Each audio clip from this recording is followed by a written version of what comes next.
ક્ષત્રિય કહેવાઓ છો તમને વાત કરી દઉં કે ગીતાની અંદર બ્રાહ્મણ ક્ષત્રિય વૈશ્ય અને શૂદ્ર આ ચાર જાત બતાવેલી છે માનવની જાત નહીં બ્રાહ્મણ એને કહેવાય બ્રહ્મ જાણે સો બ્રાહ્મણ ક્ષત્રિય એને કહેવાય એક વખત બોલ્યો ફરથી બીજું બોલે નહીં અને કોઈ માં દીકરી ગાયની આબરૂ લૂંટાતી હોય તો મોતની પરવા કરે નહીં અને રણ સંગ્રામમાં જાય એનું નામ ક્ષત્રિય કહેવાય અને વૈશ્ય છે વેપાર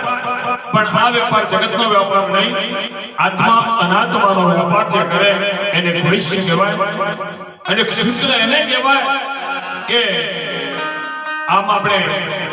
બંકીજાત ગણીએ છીએ પણ એ વાત નહીં મહાપ્રજ્ઞા આચાર્ય જેવા કહેતા હોય કે માનવ તું પહેલા પશુ થા પછી માણસ થશે અને માણસ થાય ને તો તને જગતમાં કોઈ વસ્તુ નડશે નહીં તો પશુ કેમ તો એક ધણીનું ઢોર હોય એને વગડામાં એનો ધણી મારીને જ્યારે ઘેર આવે કદાચ વગડામાં મૂકી અને ઘેર આવે તો એ બિચારો ઢોર એના ધણીના વાહે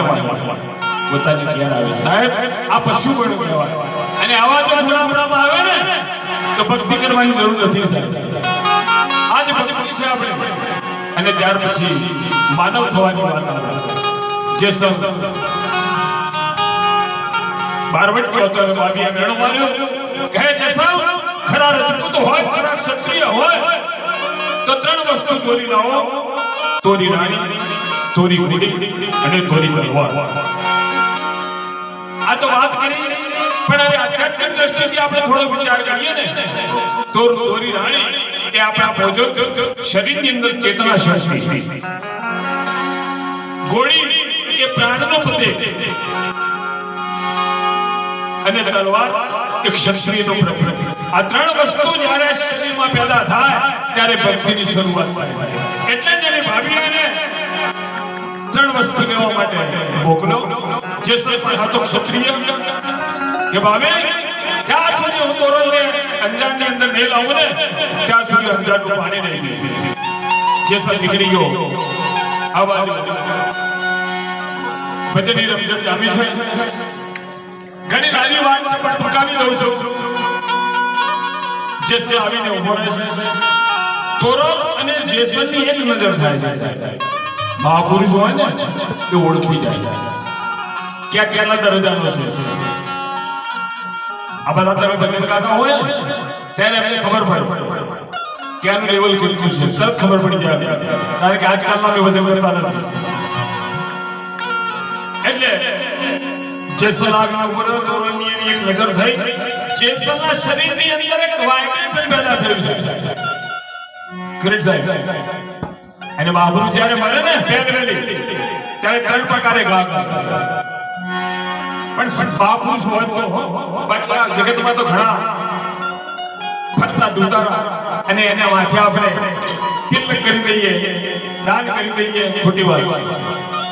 એવો મહાપુરુષ મરે ને સાહેબ ત્યારે ખા કરે ત્યારે શરીરની અંદર પહેલો કદાચ